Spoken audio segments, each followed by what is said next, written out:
Welcome to Annie's kitchen.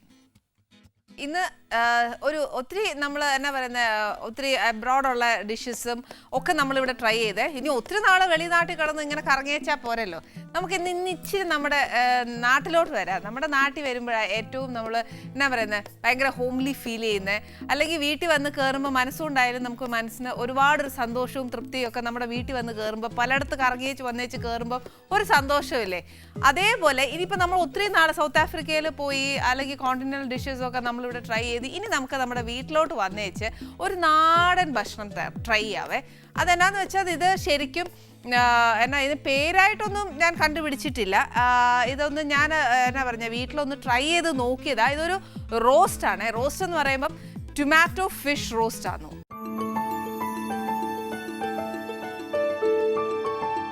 ഇതിന് വലിയ ബഹളമൊന്നുമില്ല. നമ്മുടെ നാടൻ വിഭവങ്ങൾ വെച്ച് മാത്രം ചെയ്ത ഒരു ഫിഷ് റോസ്റ്റാണ്. അതിന് എന്നാ പറയുന്നത് ഈ പറഞ്ഞ കൂട്ട് കട്ടിയുള്ള മീൻ അല്ലെങ്കിൽ ഈ പറഞ്ഞ കൂട്ട് ഏതെങ്കിലും മീൻ മതി. ഇപ്പം ഞാനിവിടെ നമുക്ക് അറിയാൻ വേണ്ടിയിട്ട് ഇച്ചിരി കട്ടിയുള്ള മീൻ, ദശക്കട്ടിയുള്ള മീനാണ് എടുത്തേക്കുന്നത്. അത് ഏതായാലും കുഴപ്പമില്ല. അത് സാധാ മീനായാലും എന്നാ പറയുന്നത് പരവ അങ്ങനെയൊക്കെ ആണെങ്കിലും കുഴപ്പമൊന്നുമില്ല. പിന്നെ ഈ വട്ടക്കഷ്ണമാണ് ഇഷ്ടമെങ്കിൽ അങ്ങനെ ചെയ്യാം. ഏതാ നമ്മുടെ കൈവാക്കിന് ഇഷ്ടമെന്ന് വെച്ചാൽ അങ്ങനെ ചെയ്താൽ മതി. ഇനിയിപ്പോൾ ഞാനിത് എങ്ങനെ കണ്ടുപിടിച്ചതെന്ന് വെച്ചാൽ ശരിക്കും പറഞ്ഞാൽ ഉച്ചയ്ക്കൊക്കെ നമ്മൾ ചോറിന് ഇച്ചിരി മീൻ വറുത്തുമൊക്കെ ബാക്കി വരുമ്പോഴത്തേക്ക്, അതായത് മുഴുവൻ ചിലവായില്ല എന്നുണ്ടെങ്കിൽ വൈകിട്ട് ഡിന്നറിനോ എന്നതേലും ഒരു ചപ്പാത്തിക്ക് ഒരു കറി ആയിക്കോട്ടെ എന്ന് വിചാരിച്ചിട്ട് ഞാൻ ചെയ്ത് നോക്കിയതാട്ടോ. പക്ഷെ ചെയ്തപ്പോഴത്തേക്ക് നല്ല അസൽ കറിയായിരുന്നു. പിന്നെ ഈ നല്ലൊരു കറി ആകുമ്പോഴത്തേന് ഈ പറഞ്ഞ കൂട്ട് എന്നതാ ഞാൻ ഒറ്റയ്ക്ക് അതൊക്കെ ആസ്വദിച്ചാൽ ഒക്കെയല്ലോ. എൻ്റെ പ്രേക്ഷകർ ഇപ്പം എന്നെ ഇഷ്ടപ്പെടുമ്പോൾ നമ്മൾ ഒരുമിച്ച് അത് ഉണ്ടാക്കുന്നതല്ലേ ഏറ്റവും സന്തോഷം. ഇനി അതെന്നാ വേണ്ടിയെന്നുള്ളത് ഞാൻ പറഞ്ഞുതരാം. ഇത് ഏറ്റവും മെയിൻ ഇൻഗ്രീഡിയൻറ്റ് ടൊമാറ്റോ ആന്നു. അതിൻ്റെ പേര് തന്നെ ടൊമാറ്റോ ഫിഷ് റോസ്റ്റ് എന്നാ. അതിന് വേണ്ടിയ സാധനം എന്നാന്ന് വെച്ചാൽ പ്രത്യേകിച്ചൊന്നുമില്ല.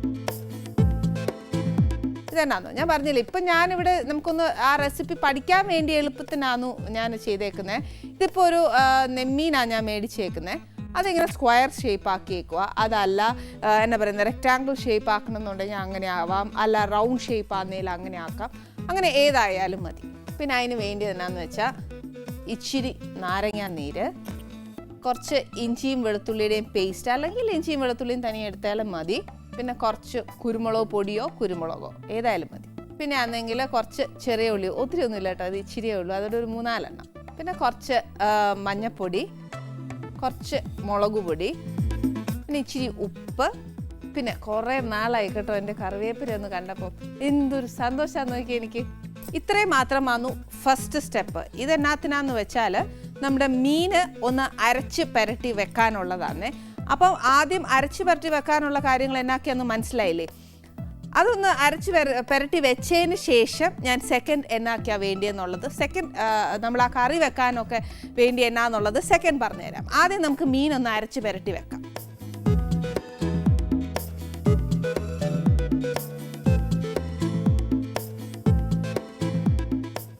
ആദ്യം നമുക്ക് നല്ല ഐശ്വര്യമായിട്ട് മഞ്ഞൾപ്പൊടി തന്നെ തുടങ്ങാം കേട്ടോ. ഒരു 1/2 ടീസ്പൂൺ മഞ്ഞൾപ്പൊടി. പിന്നെ ആണെങ്കിൽ ഒരു 3-4 ചെറിയ ഉള്ളിയാ.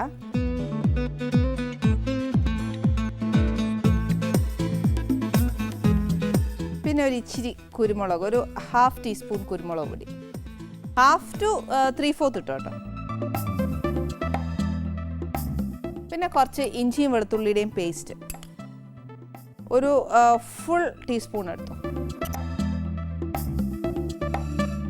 പിന്നെ ഇച്ചിരി നാരങ്ങാ നീരല്ല എന്നുണ്ടെങ്കിൽ ഒരു ഇച്ചിരി വിനാഗിരി ചേർത്തേച്ചാലും മതി, ഒരു 1/2 ടീസ്പൂൺ.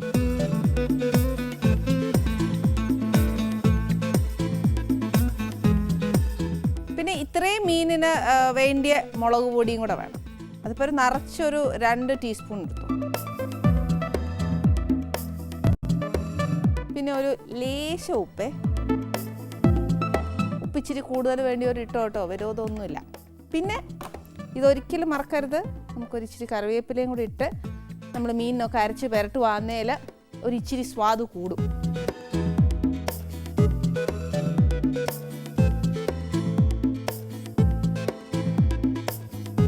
ഇനിയിപ്പോൾ നമുക്ക് നല്ലതായിട്ട് അരയ്ക്കാം.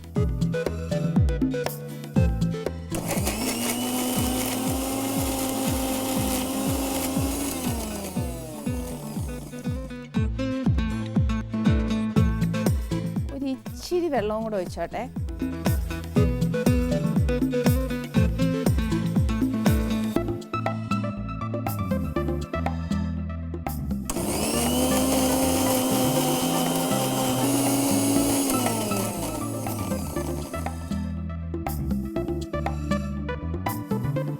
ഇനി നമുക്ക് ഈ മീൻ ഒന്ന് നല്ലതായിട്ട് അരച്ചു. ഇനി നല്ല പെരട്ടിയിട്ട് കുറച്ച് നേരം മീനൊക്കെ ആണെങ്കിലുണ്ടല്ലോ ഒരു ഇച്ചിരി നേരം അതൊന്ന് എന്നാ പറയുന്നത് പെരട്ടി ആ അരപ്പയിലൊക്കെ ഒന്ന് ഇരുന്നാൽ മാത്രമേ ആ മീനിനകത്തോട്ട് ഇച്ചിരി പിടിക്കത്തുള്ളൂ.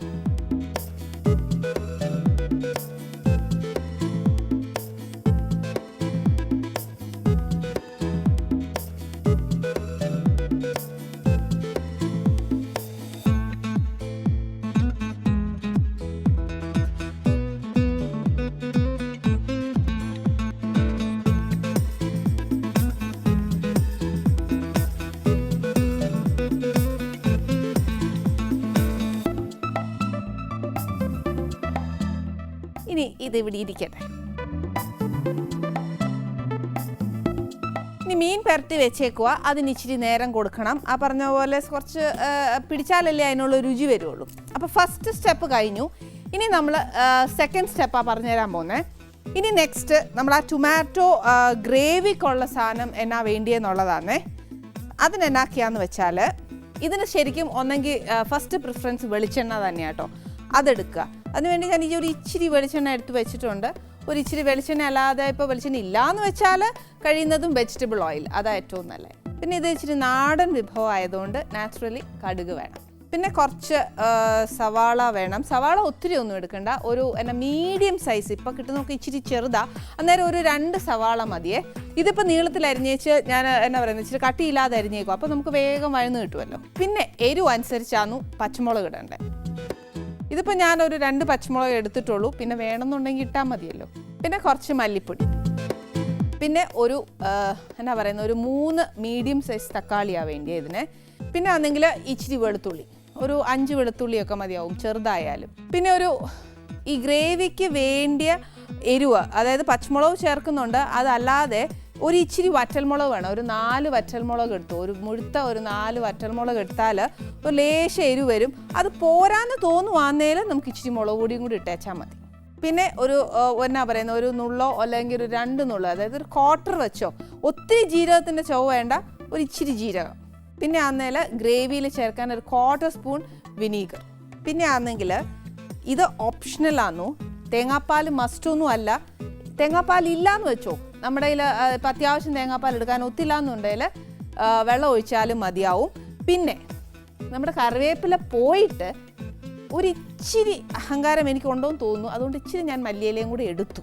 ഇനിയിപ്പോൾ നമ്മൾ മീൻ പുരട്ടി വെച്ചേക്കുമല്ലേ. ഇനി ആ മീനിന് എപ്പോഴാന്നേലും ഞാൻ പറഞ്ഞില്ല ഉച്ചയ്ക്കാന്നേലും വറുക്കാൻ എടുക്കുന്നത് വെച്ചാൽ രാവിലെ നമ്മൾ അങ്ങ് പുരട്ടി വെക്കുകയാണെങ്കിൽ മീൻ നല്ല ടേസ്റ്റ് അല്ലേ. അപ്പോൾ എനിക്കൊരു 10 മിനിറ്റ് വേണം ആ മീനൊന്ന് പുരണ്ട് പിടിച്ച് വരാനായിട്ട്.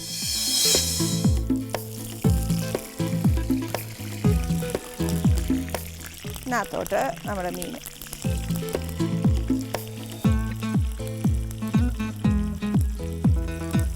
പിന്നെ ഈ മീനാണെങ്കിലുണ്ടല്ലോ ഒരു ഒത്തിരി ഡീപ്പ് ഫ്രൈ വേണ്ട കേട്ടോ. ഒരു ഷാലോ ഫ്രൈ ആക്കി എടുത്തേച്ചാൽ മതി.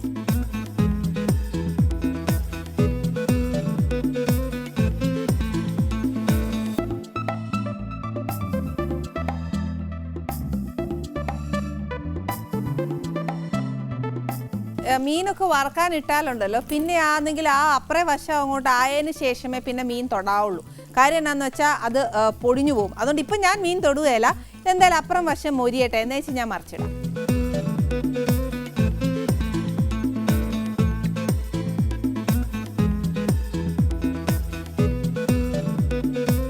ഇപ്പം എന്നാ പറയുന്നത് നമ്മുടെ ആ മീൻ ഞാൻ ഒരു ട്രിപ്പിനൊന്നും എനിക്ക് ഇട്ടിട്ട് വറുക്കാൻ ഒത്തില്ല. ഒരു ട്രിപ്പും കൂടെ ഇട്ടാലേ അത് വറുത്തെടുക്കാൻ ഒക്കത്തുള്ളേ. ഇനി ഇതും കൂടി ഇതിനകത്തോട്ട് എടുത്തു. ഇനി എന്നാന്നറിയാവോ ചെയ്യണ്ടേ, നമുക്ക് ഈ എണ്ണയിൽ തന്നെ ബാക്കിയെല്ലാം വഴറ്റുന്ന ഏറ്റവും രുചി. പക്ഷേ നമുക്ക് ഈ പാൻ വേണ്ട. അതിന് പകരം എന്നാ ചെയ്യാൻ പോകുന്നതെന്നറിയാവോ, നമ്മുടെ ചട്ടി വെക്കാം. മീനൊക്കെ വെക്കുന്ന ചട്ടിയില്ലേ, ചട്ടിക്കകത്ത് വെക്കുന്ന ഏറ്റവും രുചി. അതിപ്പോൾ എന്നാ പറയുന്നത്, ഇറച്ചി ആയാലും മീനാന്നേലും എല്ലാം ചട്ടിക്കകത്തൊക്കെ വെച്ച് നല്ല പറ്റിച്ചെടുക്കുമ്പോഴത്തേന് അതിന് ഇച്ചിരി കൂടി രുചി വരുന്നത്. അതുകൊണ്ട് രുചിയുടെ കാര്യത്തിൽ ഞാനൊരു കോംപ്രമൈസും ഇല്ല. അന്നേരം പിന്നെ ഞാൻ ചട്ടി എടുത്തുകൊണ്ട് വരാം.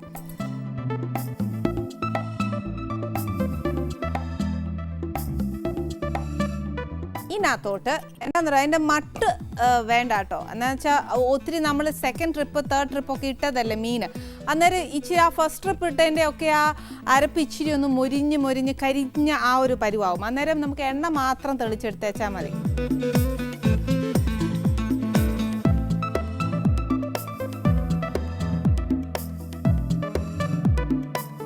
ഇതിനകത്തോട്ട് ഞാൻ ഒരു ഇച്ചിരി കടുക് ഇടാൻ പോവാം. കടുക് പൊട്ടിക്കുകയല്ലേ എന്ന് പറയുന്ന കൂട്ട് ഒരു ഇച്ചിരി കടുക്. അതിന് പിന്നെ ഈ പറഞ്ഞ കൂട്ട് വലിയ അളവൊന്നും വേണ്ടല്ലോ. നല്ല ഒത്തിരി കൂട്ടണം കേട്ടോ, ഒരു 1/4 ടീസ്പൂൺ. ഇനി ഇതിനകത്തോട്ട് നമ്മൾ അരിഞ്ഞു വെച്ചിരിക്കുന്ന സവാളയില്ലേ അതിടണം. ഇതിൻ്റെ കൂട്ടത്തിൽ 50-50 റേഷ്യോ ഇടാം കേട്ടോ. ഏതാണോ ഇത് ഇച്ചിരി പകുതി കുഞ്ഞുകുഞ്ഞായിട്ടും അരിയാം, പകുതി നീളത്തിലരിയാം. അപ്പോൾ ഗ്രേവിക്ക് ഒരു ഇച്ചിരി ഒരു തിക്നെസ് വരും. അരച്ചിട്ടാലും കുഴപ്പമൊന്നുമില്ല. പക്ഷെ ഇപ്പം ഞാനിവിടെ നേരെ ഇല്ലാഞ്ഞുകൊണ്ട് ഞാൻ എന്നാ ചെയ്തു, നീളത്തിൽ മാത്രമേ അരിഞ്ഞിട്ടുള്ളൂ. ഞാൻ ഇനി പറയുന്നത് എന്താണെന്ന് വെച്ചാൽ നമുക്ക് കൈവാക്കിന് ചിലപ്പോൾ സൗകര്യം ഉണ്ടെന്നുണ്ടെങ്കിൽ ചെയ്യാമല്ലോ.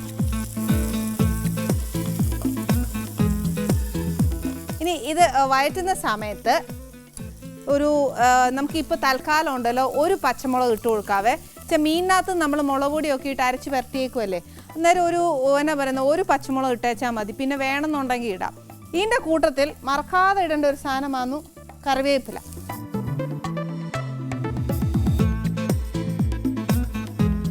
ഇനി നമ്മുടെ ഈ ഉള്ളി അങ്ങോട്ട് നല്ലതായിട്ട് വഴലുന്ന സമയത്ത് നമുക്ക് എന്നാ ചെയ്യേണ്ടതെന്ന് അറിയാവോ? ഞാൻ പറഞ്ഞില്ലേ ഇതിനകത്ത് ചേർക്കാനുള്ള ഗ്രേവി നമുക്കൊന്ന് അരച്ചെടുക്കണം. ആ ഗ്രേവി അരച്ചെടുക്കാൻ എന്നാക്കെയാണ് വേണ്ടിയെന്നല്ലേ ഞാനിപ്പോൾ എടുക്കുമ്പോഴത്തേക്ക് എഴുതിയെടുത്തോണം കേട്ടോ.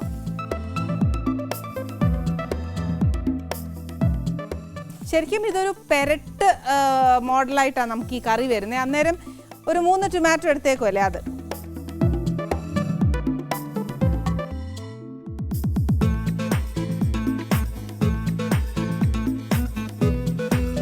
ഇതിനകത്തോട്ട് ഒരു 5 വെളുത്തുള്ളി മതി. കാര്യം എന്നാന്നോ, നേരത്തെ നമ്മൾ മീനിനകത്ത് പുരട്ടിയിട്ടുണ്ട്. അന്നേരം പിന്നെ വെളുത്തുള്ളിയുടെ ചുവ കൂടും. അതുകൊണ്ട് ഒരു ഇച്ചിരി ഒരു 5 ചെറിയ അല്ലിയാന്നേലും അതായാലും മതിയേ. പിന്നെ വറ്റൽമുളക്, ഇതിപ്പോൾ കാശ്മീരി മുളകല്ല, സാധാരണ നമ്മുടെ വറ്റൽമുളകാണ്. അന്നേരം ഇച്ചിരി എരിവ് കാണും. അതുകൊണ്ട് എന്നാന്ന് വെച്ചാൽ ഞാനിപ്പോൾ ഇവിടെ ഒരു 3 വറ്റൽമുളകേ ഇടുന്നുള്ളൂ. അതും ഈ മിക്സിക്കകത്തോട്ട് ഇടുക. പിന്നെ ആന്നേൽ ഒരു ഇച്ചിരി ജീരകത്തിൻ്റെ ചുവ എന്ന് പറയുമ്പോൾ ഒരു പിഞ്ച് അത് മതി. അല്ല ഞാൻ സ്പൂൺ എടുത്താൽ പിന്നെ കൺഫ്യൂഷൻ ആവും. ഒരു പിഞ്ച് മതിയാവും. പിന്നെ ഒരു 1/2 ടീസ്പൂൺ വിനാഗിരി. ഇത് നല്ലതായിട്ടൊന്ന് അരച്ചെടുക്കാം.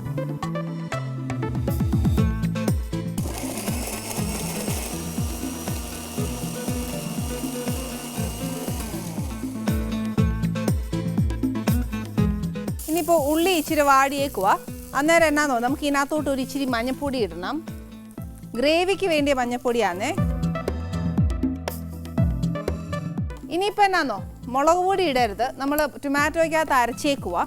എന്നാൽ അതത്ര മഷി പോലെ അരയുകയല്ല, ഇച്ചിരി ഫ്ലേക്സ് ആയിട്ടൊക്കെയാണ് കിടക്കുന്നത്. എന്നാലും വേണ്ടിയല്ല, അത് മതി. പിന്നെ ഇതിനകത്തോട്ട് 1 ടീസ്പൂൺ മല്ലിപ്പൊടി ഇടുക.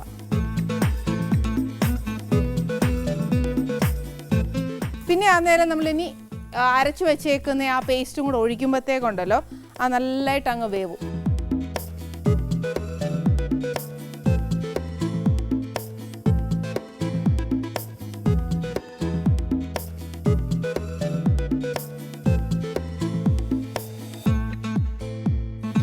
ഇനി നമ്മൾ ആ ചേർത്തേക്കുന്ന എണ്ണയും ആ ടൊമാറ്റോയും ഒക്കെ ഒന്ന് വെന്തേച്ച് അതിനകത്ത് ഇച്ചിരി ഒന്ന് എന്നാ പറയുന്നത്, ആ എണ്ണയൊന്ന് തെളിഞ്ഞു വരണം. അതിനൊരു ഇച്ചിരി സമയം.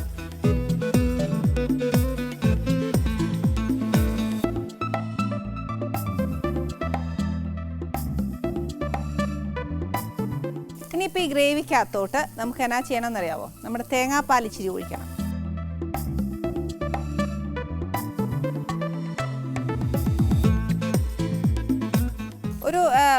ഒരു മുറി തേങ്ങയുടെ കട്ടി തേങ്ങാപ്പാലാ കണക്ക് വെച്ചു. തേങ്ങാപ്പാൽ ഇച്ചിരി ഒഴിച്ചേച്ച് നമ്മൾ നേരത്തെ ഉപ്പിട്ടില്ല. ഇനി ഈ ഗ്രേവിക്ക് ആവശ്യമുള്ള ഇച്ചിരി ഉപ്പ്.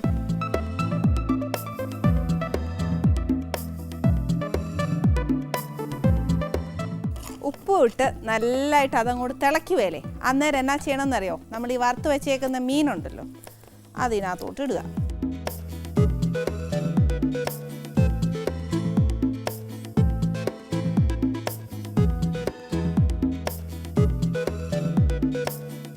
ഈ മീൻ ഇട്ട് കഴിഞ്ഞാൽ പിന്നെ ഉപയോഗിക്കുന്ന തവി വളരെ പ്രധാനമാണ്. കാര്യം എന്നാന്ന് വെച്ചാൽ ഇച്ചിരി ഒന്ന് സൂക്ഷിച്ചൊക്കെ ഉപയോഗിച്ചില്ല എന്നുണ്ടെങ്കിൽ നമുക്ക് റോസ്റ്റായിട്ട് കിട്ടുകയില്ല, ചിലപ്പോൾ മീൻ തോരനായി പോയെന്നിരിക്കും. അതുകൊണ്ട് വേണ്ട. അതുകൊണ്ട് ഇച്ചിരി ഒരു സൂക്ഷിച്ച് ഇളക്കാൻ പറ്റുന്ന ഒരു തവി ഉപയോഗിക്കുക. ഇനി ഇതിനകത്തോട്ട് ഇനി ആ മീനും നമ്മുടെ ഗ്രേവി എല്ലാം കൂടെ ഒന്നാവണം. അന്നേരം എന്നാ ചെയ്യണമെന്നറിയാമോ, ബാക്കി വന്ന തേങ്ങാപ്പാലും കൂടി ഇതിനകത്തോട്ട് ഒഴിക്കണം.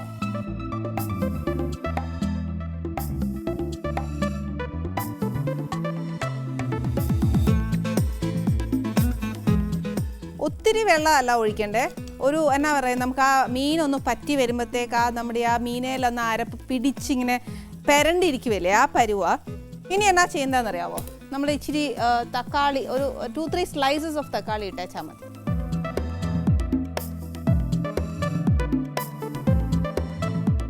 ഇനിയിപ്പോൾ ഞാൻ ഇച്ചിരി തക്കാളി ഇട്ടേക്കുക, അതല്ല നമ്മൾ കുഞ്ഞായിട്ട് അരിഞ്ഞിടണമെങ്കിൽ അങ്ങനെ ഇടാം. പിന്നെ ഇതാണെങ്കിൽ ഇതെല്ലാം ചേർത്ത് കഴിഞ്ഞാൽ ഇനി നമ്മൾ ആ അരപ്പും മീനും എല്ലാം കൂടെ ഒന്നായി നല്ലൊരു കറി ആവണ്ടേ. അന്നേരം അതിനെന്ന് എന്നാ ചെയ്യേണ്ടതെന്ന് വെച്ചാൽ തീ നല്ല സിമ്മാക്കി വെച്ചേച്ച് അതിനെ എന്നാ പറയുന്നത് ഒരു ഇച്ചിരി എന്നാ പറയുന്നത് ഇച്ചിരി ശ്രദ്ധിച്ചോണേ. കാര്യം എന്നാന്ന് വെച്ചാൽ ഇച്ചിരി അടി പിടിക്കാൻ ചാൻസ് ഉണ്ട്. അടുപ്പിൻ്റെ അരികെ തന്നെ നിന്നോണം. എന്നുവെച്ച് ഒരു നല്ല കറിയാക്കി എടുത്തേക്കണം. ഞാൻ എൻ്റെ ടൊമാറ്റോ ഫിഷ് റോസ്റ്റ് റെഡിയാക്കി ഇവിടെ വെച്ചിട്ടുണ്ട്. ഇത് അപ്പത്തിൻ്റെ കൂടെ കഴിക്കാം, അല്ലെങ്കിൽ ചോറിൻ്റെ കൂടെ നല്ല ചൂട് ചോറിൻ്റെ കൂടെയൊക്കെ കഴിക്കാൻ എന്നാ ടേസ്റ്റാണെന്നറിയാവോ.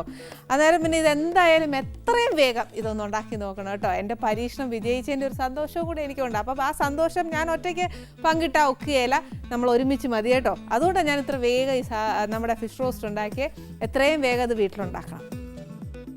ഇത് പിന്നെ ഇത്രയും നല്ലൊരു നാടൻ വിഭവം ഞാൻ എന്നത്തിനാണെന്നറിയോ ഇവിടെ ഉണ്ടാക്കിയേ. നമ്മുടെ ഗസ്റ്റ് ആരാന്നറിയാവോ, ISROയിലെ ചെയർമാനായിട്ട് റിട്ടയറായ പത്മവിഭൂഷൺ ജി മാധവൻ നായർ സാറാണ് ഇന്ന് കുടുംബസമേതം ആനീസ് കിച്ചണിലേക്ക് വരുന്നത്. അദ്ദേഹത്തിൻ്റെ ജീവിതത്തിൽ ഒരുപാട് രുചികരമായ അനുഭവങ്ങൾ ഉണ്ടായിട്ടുണ്ട്. ശരിക്കും അത് നമുക്കൊരു ഭാഗ്യം തന്നെയാണ് അല്ലേ, നമ്മുടെ ഇവിടെ വന്ന് അതുമായിട്ടൊന്ന് ഡിസ്കസ് ചെയ്ത്.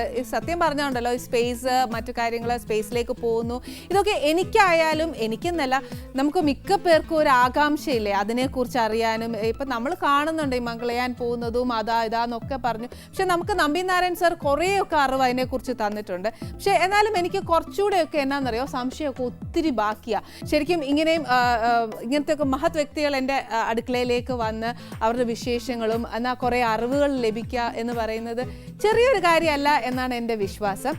ഇപ്പം ഇതാന്നു ഞാൻ പറഞ്ഞില്ലേ നേരത്തെ, നമ്മുടെ ആ ഫിഷ് റോസ്റ്റ് ഈ പരുവത്തിലാണ് ഇപ്പം ഞാൻ എടുത്തേക്കുന്നത്. ഞാൻ പറഞ്ഞില്ലേ ഇതിൻ്റെ കൂടെ ഏറ്റവും നല്ല കോമ്പിനേഷൻ നല്ല ചോറ് അല്ലെങ്കിൽ അപ്പം.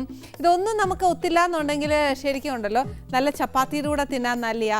പിന്നെ ഈ എല്ലാം നമ്മൾ ഏതൊരു ആഹാരം ഉണ്ടാക്കുകയാണെങ്കിലും ഉണ്ടല്ലോ ശരിക്കും നല്ല ചൂടായിട്ട് നല്ല ചൂടപ്പോ അല്ലെങ്കിൽ നല്ല ചൂട് ചോറോ അല്ലെങ്കിൽ നല്ല ചൂട് ചപ്പാത്തിയോ ഇതൊക്കെയാണ് ഏറ്റവും നല്ല കോമ്പിനേഷൻ. അത് കൂട്ടിയേ നമ്മൾ കഴിക്കാവുള്ളൂ കേട്ടോ.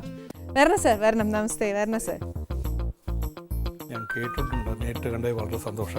സന്തോഷം സർ. നമസ്തേ അമ്മ, വരണം സർ. ഒരു സ്പേസ് ലാബിന്റെ മട്ടുണ്ടല്ലോ കണ്ടിട്ട്.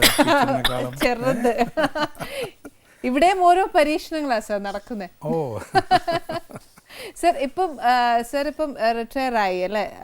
ഓക്കെ. അപ്പോൾ സർ ഇത്രയും ഒഫീഷ്യലായിട്ട് ഒത്തിരി ബിസി ആയിട്ടിരുന്ന സർ ഇപ്പോഴത്തെ റിട്ടയർമെന്റ് ലൈഫ് കമ്പയർ ചെയ്യുമ്പോൾ എങ്ങനെ മുമ്പോട്ട് പോകുന്നു? വലിയ കുഴപ്പമില്ല. റിട്ടയർ എന്ന് പറയാൻ പറ്റില്ല, ഒരുപാട് ആക്ടിവിറ്റീസ് വരും. കൂടുതലും ഇങ്ങനെ സ്റ്റുഡൻസ് ഇന്ററാക്ഷനും അതൊക്കെ ആയിട്ട്. ഓക്കെ സർ, ക്ലാസ്സസ് എടുക്കുന്നുണ്ടോ? പലപ്പോഴും ഇങ്ങനെ ലെക്ചർ കൊടുക്കുകയും ഇന്ററാക്ഷൻസ്. ഏത് കോളേജിലോ? കോളേജിലും സ്കൂളിലുള്ള കുട്ടികളെ കൂടുതൽ ടാർഗറ്റ് ചെയ്യണത്. അവരെ ഇങ്ങനെ കൂടുതലും സയൻസിലേക്ക് കൊണ്ടുവരാനും. അപ്പോൾ അങ്ങനെ ഗ്രൂമിങ് ഔട്ട് ഉണ്ടോ സർ? അല്ല, ഓരോ സ്ഥലത്ത് പോയിട്ട് interact with them and encourage them to come to the scientific stream. Okay. അപ്പം ഈ കുഞ്ഞുങ്ങളുമായിട്ട് ഇങ്ങനെ നമ്മൾ അവൻ ക്ലാസ്സിൽ പോയി നമ്മൾ ഫസ്റ്റ് ലെക്ചർ കൊടുക്കുമോ? ക്ലാസ്സിലല്ല, it be much bigger crowd, about 1500 ഒരു അസംബ്ലിയിലോ അങ്ങനെ എന്തെങ്കിലും. ഓക്കെ. അപ്പോൾ അത് പല സ്കൂളുകളിൽ ഒരു സ്ഥലത്ത് പോയി കഴിഞ്ഞാൽ പല സ്കൂളുകളിൽ ആൾക്കാർ വരും. എന്നിട്ട് ആദ്യം ഞാൻ കുറച്ച് നേരം ഒരു 10-15 മിനിറ്റ് ഞാൻ സംസാരിക്കും. അത് കഴിഞ്ഞ് അവർ ചോദിക്കും. അപ്പോൾ അവർ ചോദിക്കുന്ന ചോദ്യം കേട്ടാൽ നമ്മുടെ കണ്ണുകളിൽ പോകും. അവർ നമ്മളെക്കാളും അറിവുള്ളവരാണ്. അപ്പോൾ അവരുമായിട്ട് ഇന്ററാക്ട് ചെയ്യാന്ന് ഒരു രസമുള്ള കാര്യമാണ്. ഓക്കെ. അല്ല, ശരിക്കും ഇപ്പം നോക്കുകയാണെങ്കിൽ സാറിന് തന്നെ അത് മനസ്സിലാക്കാൻ പറ്റും. ഓൾഡ് ജനറേഷൻ, ഇപ്പോഴത്തെ ന്യൂ ജനറേഷൻ. എനിക്ക് തോന്നുന്നു ഇപ്പോഴത്തെ ന്യൂ ജനറേഷൻ ഒരുപാട് ഫോർവേഡാന്ന് തോന്നുന്നു അല്ലേ? തീർച്ചയായിട്ടും. അവർക്ക് പുതിയ പുതിയ സംവിധാനങ്ങളുണ്ട്, ഇൻ്റർനെറ്റ് ഉണ്ട്, പിന്നെ സെൽഫോണുണ്ട്. അതൊക്കെ വഴി വളരെ വിവരങ്ങൾ ഫിംഗർ ടിപ്പിലാണ്. അതപ്പോൾ അവരെ ഗൈഡ് ചെയ്ത് കഴിഞ്ഞാൽ നമുക്ക് നല്ലവണ്ണം ഷേപ്പ് ചെയ്ത് കൊണ്ടുവരാൻ പറ്റും. എന്താ വെച്ചാൽ ഈ പറഞ്ഞ പോലെ എനിക്കും ഒരുപാട് സംശയങ്ങളുണ്ടാകും. ഈ കുഞ്ഞുങ്ങൾ ചോദിക്കുന്നതിനേക്കാളും എനിക്ക് അതിനേക്കാട്ടിലും അപ്പുറം സംശയം ഉണ്ടെന്ന് തോന്നുന്നു. അത് കുഞ്ഞു കുഞ്ഞു ചോദ്യങ്ങളേ ഉള്ളൂ. പക്ഷെ സാർ അതെനിക്കൊന്ന് പറഞ്ഞു തരണം കേട്ടോ. വരണം സാർ, ഇരുന്ന് സാർ.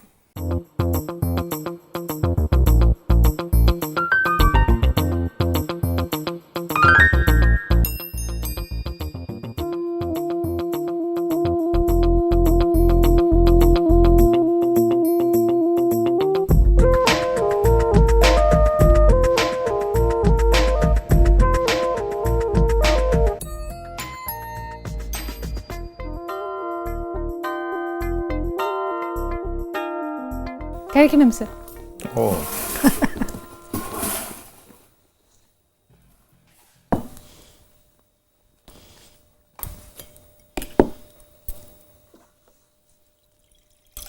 എന്ത് ഫിഷാണ്? നെമ്മീനാണ് സാർ. Okay okay.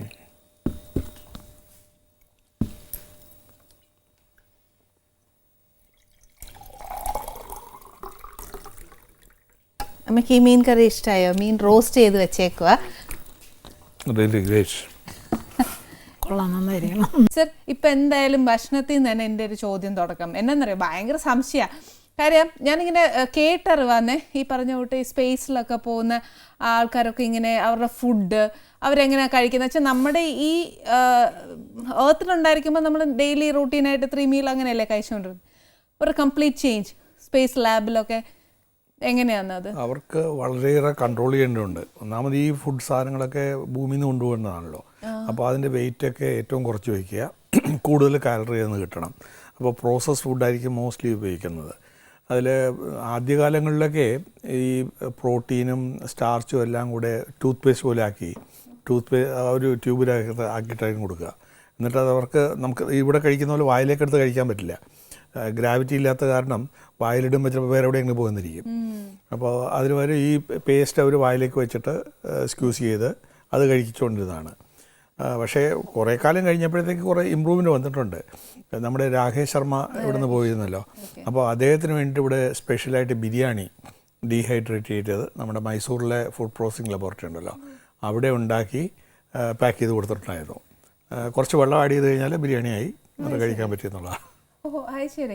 അപ്പം അതിന് നേരത്തെ ട്രെയിനിങ് കൊടുക്കോ സർ ഇന്ന ഫുഡിന്? തീർച്ചയായിട്ടും. ആ സീറോ ഗ്രാവിറ്റി കഴിക്കുന്നത് വളരെ ബുദ്ധിമുട്ടുള്ള കാര്യമാണ്. നമുക്ക് ഈ വായുടെ മസിൽസിൻ്റെ ആ ഒരു ആക്ഷൻ കൊണ്ട് മാത്രമേ ഫുഡ് അകത്തേക്ക് തള്ളിവിടാൻ പറ്റുള്ളൂ. സോളോ ചെയ്യാനൊക്കെ സോളോ ചെയ്യാൻ പറ്റും, അത് നമ്മുടെ ബോഡിയുടെ മെക്കാനിസം ആണല്ലോ.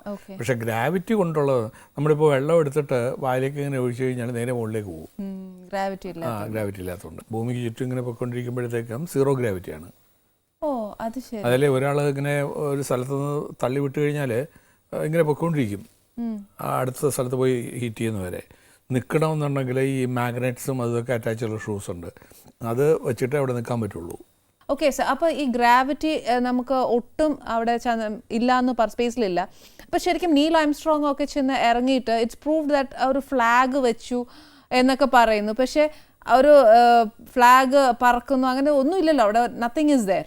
പക്ഷെ അതൊരു ഇതായില്ലേ, ഒരു വിവാദം പോലെ ആയില്ലേ അത്? അതൊക്കെ എന്താ സാർ പറയുന്നത്? എല്ലാ കാര്യത്തിനും ഇങ്ങനെ വിവാദം ഉണ്ടാക്കാൻ ആൾക്കാരുണ്ടാവും. പക്ഷെ ശരിക്കും ഒരു ഫ്ലാഗ് അവിടെ കൊണ്ടുപോയിട്ടുള്ളത് തീർച്ചയുണ്ട്. അത് 2-3 കാര്യങ്ങൾ. ഒന്നാമത് ഈ അവർ പോകുന്ന യാത്ര മുഴുവൻ ലൈവ് കമൻട്രി ഉണ്ടായിരുന്നു. നമ്മുടെ ക്രിക്കറ്റ് മാച്ചിലൊക്കെ കമൻട്രി വരില്ലേ, അതേപോലെ കമൻട്രി വരുന്നുണ്ടായിരുന്നു.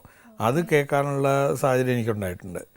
പിന്നെ അതിനുശേഷം നമ്മളിപ്പോൾ ഈ ചന്ദ്രയാൻ അയച്ചല്ലോ, അതിൽ നമ്മുടെ ക്യാമറയിൽ തന്നെ ആ ഇറങ്ങിയ സ്ഥലത്തെ ഫോട്ടോഗ്രാഫ് എടുത്തിരുന്നു.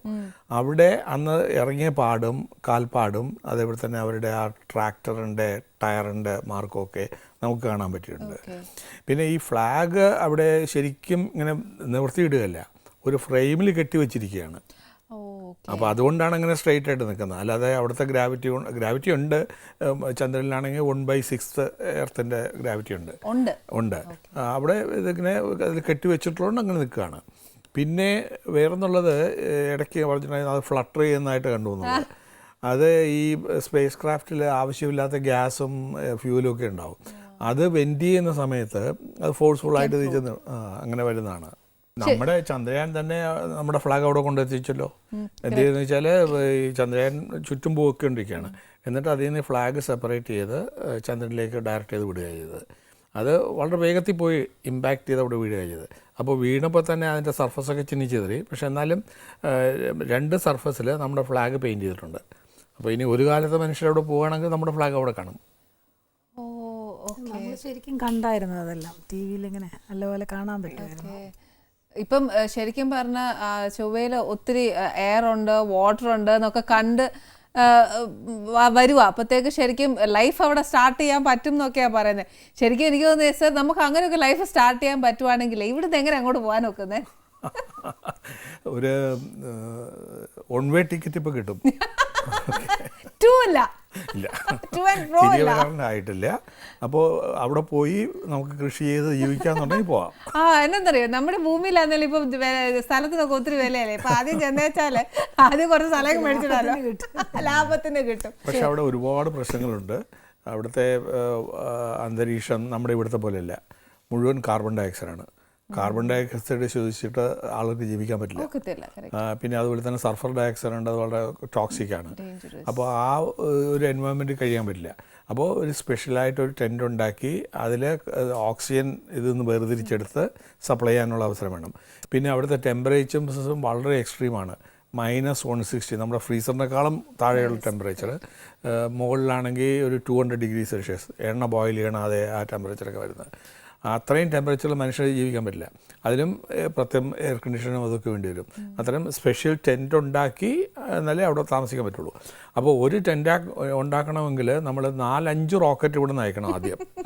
അത് സാധനങ്ങളൊക്കെ അവിടെ എത്തിച്ചിട്ട് നമ്മുടെ ആൾക്കാർ പോയിട്ട് ഇതൊക്കെ അസംബിൾ ചെയ്ത് എല്ലാം ഇതുണ്ടാക്കണം. പിന്നെ ഇതിലൊക്കെ ഉള്ളത് തിരികെ വരാനുള്ള റോക്കറ്റ് നമ്മൾ ഇവിടെ നിന്ന് അയക്കുന്നത് പോലെ വലിയ റോക്കറ്റ് അയക്കണം. അത് ഇവിടെ നിന്ന് കൊണ്ടുപോകാൻ പറ്റില്ല. അത് പാർട്സായിട്ട് അവിടെ എത്തിച്ചേർന്ന് ഫിക്സ് ചെയ്ത് തിരികെ കൊണ്ടുപോകണം. അത് വളരെ ശ്രമമുള്ള കാര്യമാണ്. ഇപ്പോൾ തൽക്കാലം അത് നടക്കുമെന്ന് തോന്നുന്നില്ല. അപ്പോൾ എന്തായാലും ക്ഷമയുള്ളവരൊക്കെ ആദ്യം പോയി അവിടെ സെറ്റിൽ ആവട്ടെ, എന്നിട്ട് നമുക്കൊക്കെ നോക്കിയാൽ മതി. നമ്മുടെ ഇവിടെ പാലക്കാട്ടെ ഒരു കുട്ടി അതിൽ ടെസ്റ്റ് പാസ്സായി ഇപ്പോൾ വെയിറ്റ് ലിസ്റ്റിലുണ്ട് അങ്ങോട്ട് പോകാനുള്ളത്. അത് 1 വേ ആയിട്ട് പോകാൻ തയ്യാറാണെന്ന് പറഞ്ഞിട്ട് എഴുതി കൊടുത്തിട്ടുണ്ട്. അപ്പോൾ അത് അവരുടെ ഒരു പ്രൈവറ്റ് വെഞ്ചറാണ്. ഒരു 2025 ആദ്യത്തെ ലോഞ്ച് ഉണ്ടാകാനുള്ള സാധ്യത ഉണ്ടെന്നാണ് വന്നിട്ടാണ്. സർ, ഒരു കാര്യം കൂടെ ചോദിച്ചിട്ട്, ഇപ്പോൾ ഈ റോക്കറ്റ് പോകുന്നു അതൊക്കെ നമ്മൾ ചെയ്യുന്നുണ്ട്. ഇപ്പം നമ്മളൊരു വീട്ടിൽ കയറി താമസിക്കുവാന്നേരം നമ്മൾ അതിൻ്റെ സമയവും കാലവും ഒക്കെ നോക്കും. അതേമാതിരി ഇവിടെ അങ്ങനെയൊക്കെ നോക്കുമോ? ഇന്നവേ നമുക്ക് നോക്കേണ്ടതുണ്ട്. ഈ സ്പേസിൽ ഒരുപാട് ആവശ്യമില്ലാത്ത സാധനങ്ങൾ ഫ്ലോട്ട് ചെയ്യുന്നുണ്ട്. അപ്പോൾ അത് എവിടെയാണ്, എങ്ങനെയാണ്, നമ്മുടെ അതിൽ കൊളൈഡ് ചെയ്തിരിക്കാൻ വേണ്ടിയിട്ടുള്ള സമയം നോക്കിയിട്ടേ ലോഞ്ച് നിശ്ചയിക്കുകയുള്ളൂ. അതൊരു കാര്യം. പിന്നെ വേറൊന്ന്, നമ്മുടെ ഭൂമിക്ക് ചുറ്റും പിക്ചേഴ്സ് എടുക്കാൻ വേണ്ടി റിമോട്ട് സെൻസിങ് സാറ്റലൈറ്റ് അയക്കുന്നുണ്ട്. അപ്പോൾ ഈ സണ്ണും ഭൂമിയുമായിട്ടുള്ള ആ ഒരു ആംഗിൾ കറക്റ്റായിട്ട് വരണം. അപ്പോൾ അത് കൃത്യം ഒരു 10:30 10:35 എന്ന് നിശ്ചയിച്ച് കഴിഞ്ഞാൽ ആ സമയത്ത് തന്നെ അയക്കാനുണ്ട്. പിന്നെയുള്ളത് ഈ ജിയോ സ്റ്റേഷനറി ഓർബിറ്റ്. അതിന് വേണമെങ്കിൽ സാധാരണ വൈകുന്നേരങ്ങളിലായിരിക്കും ലോഞ്ച് ചെയ്യുക. അപ്പോൾ അതിനുള്ള ഓർബിറ്റിൻ്റെ ആ മെക്കാനിക്സിന് അനുസരിച്ചുള്ള ടൈം കാൽക്കുലേറ്റ് ചെയ്യുക എന്നുള്ളതാണ്. പിന്നെ എന്താ പറയുക, നമ്മുടെ ആളുകൾക്ക് ഒരുപാട് വിശ്വാസങ്ങളും അന്ധവിശ്വാസങ്ങളും ഉണ്ട്. അതിൽ ഒരു ലോഞ്ച് ഇതുപോലെ രാഹുകാലത്തിന് തൊട്ട് മുമ്പാണ് വന്നിരുന്നത്. അപ്പോൾ അവർ എങ്ങനെയെങ്കിലും ആ രാഹുകാലം വരുന്നതിന് മുമ്പേ ബട്ടൺ പ്രസ് ചെയ്യണമെന്ന് പറഞ്ഞാൽ വളരെ സ്പീഡിലെല്ലാം തീർത്ത് കാര്യങ്ങൾ സാധിക്കുകയും ചെയ്തു. ഓക്കെ, അപ്പൊ അതും നോക്കാറുണ്ടല്ലേ രാഹുകാലം? ഐ മീൻ നമ്മുടെ എല്ലാ ആൾക്കാർ കാണുമല്ലോ, ഏ? ഇതൊക്കെ വിശ്വസിക്കുന്ന ആൾക്കാർ പിന്നെ തീർച്ചയായിട്ടും. അല്ല, ഞാൻ ചോദിക്കുന്നത് ഈ സ്പേസ് സെന്റേഴ്സ് അങ്ങനെ ഉണ്ടോന്ന് അറിയത്തില്ലല്ലോ, അതുകൊണ്ടാകുമ്പോ ഞാൻ ചോദിച്ചത്. പ്രത്യേകിച്ച് ഇന്ത്യയിൽ സ്പേസ് സെന്റേഴ്സിലും മനുഷ്യരാണല്ലോ ഉള്ളത്. ആണോ? പക്ഷെ എന്നാലും ഈ ഇങ്ങനത്തെ അത് കാര്യത്തിൽ ഇവിടെ മാത്രമല്ല, ഈ അമേരിക്കയില് അവരുടെ ലക്കി സിമ്പിൾ എന്ന് വെച്ചാൽ കപ്പലണ്ടിയാണ്. അപ്പോൾ ലോഞ്ച് ചെയ്യുന്നതിന് മുമ്പേ ഓരോരുത്തരുടെ മുമ്പിൽ ഒരു പാത്രത്തിൽ കുറച്ച് കപ്പലണ്ടിയാണ്. ഓക്കെ. പിന്നെ അതുപോലെ റഷ്യക്കാർക്കാണെങ്കിൽ ഒരു കോപ്പർ കോയിനാണ് അവരുടെ ലക്കി സിമ്പിൾ. അപ്പോൾ ലോഞ്ചിങ്ങിന് മുമ്പേ കോപ്പർ കോയിൽ കയ്യിലെടുക്കും. അപ്പൊ ഇന്ത്യക്കോ? ഇന്ത്യക്ക് കോക്കനട്ട്, ഗണപതിക്ക് തേങ്ങ അടച്ചില്ലേ, തേങ്ങ ഉടയ്ക്കും. സർ, ഇതേപോലെ എനിക്ക് ഒരു ചോദ്യം എന്നാന്നറിയാവോ, നമ്മുടെ ഈ ലാൻഡിങ്, സ്പേസിലെ ലാൻഡിങ്ങും തിരിച്ച് എർത്തിലേക്ക് ലാൻഡ് ചെയ്യുന്നത് അങ്ങനെ ക്രാഷ് ലാൻഡിങ് ആണോ, അതെങ്ങനെയാ സർ ചെയ്യുന്നത്? അല്ല, അത് എർത്തിലേക്ക് ലാൻഡ് ചെയ്യുക എന്നുള്ളത് വളരെ ഡിഫിക്കൽട്ടായുള്ള ഒരു ടെക്നോളജിയാണ്. ഈ സ്പേസ് ക്രാഫ്റ്റ് ഓർബിറ്റ് പോകുമ്പോൾ അതിൻ്റെ വെലോസിറ്റി എയർക്രാഫ്റ്റിനേക്കാളും 30 മടങ്ങ് ഉള്ള സ്പീഡായിരിക്കും. ഇത് 1 സെക്കൻഡിൽ 7.5 കിലോമീറ്റർ വരെ സ്പീഡ്. ആ സ്പീഡിൽ ഭൂമിയിലേക്ക് എന്തെങ്കിലും വന്നു കഴിഞ്ഞാൽ എല്ലാം കത്തിക്കരിഞ്ഞു പോകും. നമ്മുടെ ഉൽക്കകളൊക്കെ കണ്ടിട്ടില്ലേ, അത് വന്നിട്ട് അങ്ങനെ കത്തിക്ക് പോകുന്നത്, അതുപോലെ ഇതെല്ലാം കത്തിപ്പോകും. അപ്പോൾ ഈ re entry management it's a big technology. നമ്മൾ ചെയ്തിട്ടുണ്ട്, നമ്മളൊരു സ്പേസ് ക്രാഫ്റ്റ് ഇങ്ങനെ വെച്ചിട്ട്. പക്ഷേ അതിൻ്റെ സ്പീഡും ആംഗിളും ഒക്കെ അഡ്ജസ്റ്റ് ചെയ്ത് ഈ വരുന്ന ഹീറ്റ് മുഴുവൻ അബ്സോർബ് ചെയ്യാനുള്ള പ്രൊട്ടക്ഷൻ സിസ്റ്റം അതിന് ചുറ്റും വേണം. ആ ഹീറ്റ് അബ്സോർബ് ചെയ്ത് അവസാനം വരുമ്പോൾ പാരച്യൂട്ട് വഴി സ്പീഡ് കുറച്ച് സാധാരണ ഒരു പാരച്യൂട്ട് ലാൻഡിങ് പോലെ ആക്കുക എന്നുള്ളതാണ്. ഇത് നമ്മൾ ആദ്യം റഷ്യൻസാണ് ചെയ്തിട്ടുള്ളത്. റഷ്യക്കാരുടെ മാൻ ഫ്ലൈറ്റ്സ് ഒക്കെ ഇതേ കണക്കുള്ളതാണ്. ഇപ്പോഴും ഇതിനെ ഉപയോഗിക്കുന്നത്. സോയിസിലെ ഒരു 3 ആൾക്കാരെ അയക്കും, തിരികെ കൊണ്ടിരുന്ന ഇതേപോലൊരു ക്യാപ്സ്യൂളിലാക്കി തിരികെ എർത്തിൽ കൊണ്ടുവന്ന് പാരച്യൂട്ട് ലാൻഡ് ചെയ്യുന്നത്. നേരെ മറിച്ച് അമേരിക്കക്കാരുടെ സ്പേസ് ഷട്ടിലാണെങ്കിൽ അവരൊരു എയർക്രാഫ്റ്റ് പോലെ തന്നെ ലാൻഡ് ചെയ്യാൻ ശ്രമിച്ചിട്ടുണ്ട്. ആ ടെക്നോളജി അവർ പെർഫെക്റ്റ് ചെയ്തു. പക്ഷെ അത് ഭയങ്കര എക്സ്പെൻസീവാണ്. അതിലുള്ള ഈ സെറാമിക് ടൈൽസും അതൊക്കെയാണ് ഈ ഹീറ്റ് മാനേജ്മെൻറ്റ് ഉപയോഗിക്കുന്നത്. അതിൽ ഒരു ടൈൽ ഫെയിൽ കാരണമാണ് നമ്മുടെ കൽപ്പന ചൗല പോയത്. അത് ആ ട്രാജിക് ഇൻസിഡൻറ്റ് ഉണ്ടായത്. ആ ടൈൽ ഫെയിലാവുകയും അതിൽ കൂടെ ഹോട്ട് എയർ അകത്ത് പോയി സ്ട്രക്ചർ മുഴുവൻ ബ്രേക്ക് ചെയ്തു. എന്നിട്ട് സ്കൈയിൽ തന്നെ എല്ലാം കത്തി പോവുകയത്. അപ്പോൾ ഇത് പക്ഷേ ഇനി ഭാവിയിൽ ഇതിലും വ്യത്യസ്തമായിട്ടുള്ള കാര്യങ്ങൾ വരാനുള്ള ഇതുണ്ട്. ഈ സ്പീഡ് കുറയ്ക്കാനും സ്പീഡ് കുറച്ചിട്ട് റീ എൻട്രി നടത്താനുമുള്ള സംവിധാനങ്ങളൊക്കെ വരാനുള്ള പോസിബിലിറ്റി ഉണ്ട്. അത്തരം ടെക്നോളജി ആയിരുന്നു ഒന്നാമത് എൻ്റെ ഒരു സ്വപ്ന പദ്ധതി എന്ന് പറഞ്ഞിട്ട് ഞാൻ കൊടുത്തിട്ടുണ്ടായിരുന്നു, ഈ സ്പേസിൽ പോയിട്ട് ആളുടെ തിരികെ കൊണ്ടുവരാനുള്ള. സർ, ശരിക്കും ഇപ്പം ഈ ഇടയ്ക്കായിട്ട് I came to here that sir ഇച്ചിരി സോഷ്യൽ ഇഷ്യൂസിലൊക്കെ ഇടപെടുന്നത് കണ്ടിട്ടുണ്ട്. Can I expect you in a political level? പൊളിറ്റിക്കലായിട്ട് എനിക്ക് യാതൊരു ഇൻട്രസ്റ്റും ഇല്ല. പക്ഷേ ഈ പൊളിറ്റീഷ്യൻസിന് നല്ല മെസ്സേജ് കൊടുക്കണമെന്നുണ്ട്, അതിനുവേണ്ടി ശ്രമിക്കുന്നുണ്ട്. അത് എത്രമാത്രം സക്സസ് ആവുമെന്ന് പറയാൻ പറ്റില്ല. അപ്പം ഇപ്പം നമ്മുടെ കേരളത്തിൽ നടക്കുന്ന കാര്യങ്ങളെക്കുറിച്ചൊക്കെ സാറിന് എന്നാ പറയാനുള്ളത്? ഞാൻ ഏകദേശം ഒരു 10-12 കൊല്ലം മുമ്പാണ് കേരളം വിട്ടുപോയത്. അന്ന് വളരെ സമാധാനപരമായിട്ട് കാര്യങ്ങൾ നടക്കും. അഴിമതി എന്നുള്ളത് വളരെ ലോവർ ലെവലിൽ വല്ലതും കേൾക്കുന്നതേ ഉള്ളൂ. പക്ഷേ ഇന്ന് അതൊക്കെ മാറിയിട്ട് ആളുകൾക്ക് സഹിക്കാൻ വയ്യാതായിട്ടുള്ള ഒരു കണ്ടീഷനായിട്ടുണ്ട്. ഇവിടെ ഡെവലപ്മെൻറ്റ് ആക്ടിവിറ്റീസ് ഒന്നും നടക്കുന്നില്ല. കറപ്ഷൻ അങ്ങേയറ്റമായി കഴിഞ്ഞു. ജാതിയുടെയും മതത്തിൻ്റെയും പേരിൽ അങ്ങോട്ടും ഇങ്ങോട്ടും തല്ലുകൂടുന്നുണ്ട്. അപ്പോൾ ഇതെല്ലാം മാറി കിട്ടണമെങ്കിൽ ഒരു സോഷ്യൽ റെവല്യൂഷൻ തന്നെ ഇവിടെ വരേണ്ട ആവശ്യമുണ്ട്. ഇപ്പോൾ ഉള്ള പൊളിറ്റിക്കൽ പാർട്ടീസൊക്കെ അവരുടെ അജണ്ടയൊക്കെ മാറ്റി എഴുതി നല്ല ആളുകളായിട്ട് ജനങ്ങളെ സേവിക്കാനായിട്ട് തയ്യാറെടുത്ത് മുമ്പിലേക്ക് വരണം. അത് ശരിയാ. ഓ സർ കഴിക്കണം. ഇനി കുറച്ച് ചോദ്യം കൂടെ ഉണ്ട് ചോദിക്കാൻ സാറിൻ്റെ അടുത്ത്. അമ്മ കഴിക്കണം. അമ്മ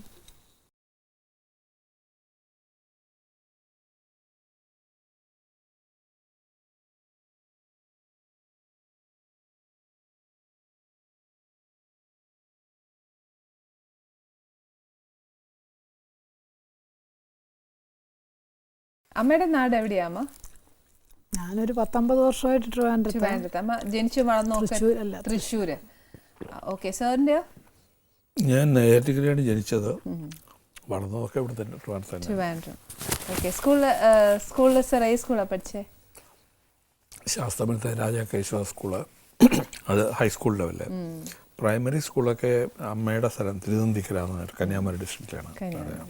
അപ്പോൾ സാറിന് കുഞ്ഞുനാളിലെ മുതൽ എന്തുവായിരുന്നു എയിം ടു ബിക്കം? നിങ്ങൾ ചോദിച്ചു കഴിഞ്ഞാൽ അന്ന് ഇന്നത്തെ പോലെ സംവിധാനങ്ങളൊന്നുമില്ല. ന്യൂസ് പേപ്പർ തന്നെ ഉച്ചയ്ക്ക് കിട്ടിയാലായി. വേറെ മാഗസിൻസൊക്കെ 6-7 മാസം കഴിഞ്ഞിട്ടാണ് കിട്ടുക. ഓൾ ഇന്ത്യ റേഡിയോ അതായിരുന്നു ഒരേ ഒരു സോഴ്സ് ഓഫ് ഇൻഫർമേഷൻ. അപ്പോൾ നമുക്ക് ആലോചിക്കാമെന്നുള്ളത് ഇമാജിനേഷൻ എത്ര വരെ പോകുന്നുള്ളത്. അന്ന് കണ്ടുള്ള ഏറ്റവും വലിയ ഡിവൈസ് എന്ന് വെച്ചാൽ കാളവണ്ടിയാണ്. പിന്നെ ഒരു series of events that took me to space എന്ന് പറയാൻ പറ്റും. ഇത് ഒന്നാമത് initially itself I wanted to do something different. So probably that has made the difference. അപ്പോൾ എഞ്ചിനീയറിംഗ് കഴിഞ്ഞപ്പോൾ തന്നെ അറ്റോമിക് എനർജി പ്രോഗ്രാം പോകാൻ വേണ്ടിയിട്ട് ഇവിടെ നിന്ന് ബോംബെയിലേക്ക് പോയി. അത് അവിടെ തീർന്നു കഴിഞ്ഞപ്പോഴേക്കും ഒരു കോയിൻസിഡൻസ് എന്ന് പറയാം, ഇവിടെ തുമ്പ ഇക്വറ്റോറിയൽ റോക്കറ്റ് ലോഞ്ചിങ് സ്റ്റേഷൻ എന്ന് പുതിയ ആക്ടിവിറ്റി തുടങ്ങിയായിരുന്നു. അപ്പോൾ അതിലേക്ക് ഓപ്റ്റ് ചെയ്തു. അപ്പോൾ ഇവിടെ വന്ന് ചേർന്നു. പിന്നെ അങ്ങോട്ട് റോക്കറ്റ് ടെക്നോളജിയും സാറ്റലൈറ്റ് ടെക്നോളജിയും എല്ലാം പഠിച്ച് അങ്ങനെ പോകുമായിരുന്നു. അപ്പോൾ ഒരു ഈ ടേണിംഗ് പോയിൻ്റ് എന്ന് പറയാം ആറ്റോമിക് എനർജി പ്രോഗ്രാം ചേരാൻ പോയതും എന്നിട്ട് അവിടെ നിന്ന് തിരികെ ഇങ്ങോട്ട് തന്നെ വരാനുള്ള ഒരു അവസരം കിട്ടിയതും. ഓക്കെ സർ, ഇപ്പോൾ റിട്ടയർമെൻറ്റ് ലൈഫാണ് സാറിൻ്റെ ഒഫീഷ്യൽ വർക്ക് ചെയ്തുകൊണ്ടിരുന്ന സമയത്ത് സാറിന് ഏറ്റവും കൂടുതൽ ഒരു അച്ചീവ്മെൻറ്റ് കിട്ടിയ ഒരു എക്സ്പീരിയൻസ്? ഒന്ന് ഇന്നിപ്പോൾ നമ്മൾ PSL വർക്ക് ഹോഴ്സ് ലോഞ്ചർ എന്ന് പറയുന്നുണ്ടല്ലോ, അതിനെ കൺസീവ് ചെയ്യാനും ഡിസൈൻ ചെയ്യാനും ബിൽഡ് ചെയ്യാനും ഒക്കെ കഴിഞ്ഞത് വലിയൊരു ഭാഗമായിട്ട് വരുന്നുണ്ട്. ജീവിതത്തിൽ വലിയ നേട്ടം തന്നെ പറയാം. ഇപ്പോൾ അതിൻ്റെ 32 ലോഞ്ച് കഴിഞ്ഞു, എല്ലാം ഭാഗ്യത്തിനെല്ലാം നന്നായി പോയി. പിന്നെ നമുക്ക് ഏറ്റവും ത്രില്ലിംഗ് ആയിട്ടുള്ളത് ചന്ദ്രനിൽ നമ്മുടെ പതാക കൊണ്ടെത്തിക്കുക എന്നുള്ളതായിരുന്നു. ഇത് രണ്ടുമാണ് മേജർ ഇവൻറ്റ്സ് എപ്പോഴും ഓർമ്മിക്കാൻ വരുന്നത്. സ്പേസ് പ്രോഗ്രാം ഏറ്റെടുത്തപ്പോൾ 2 കാര്യങ്ങൾ.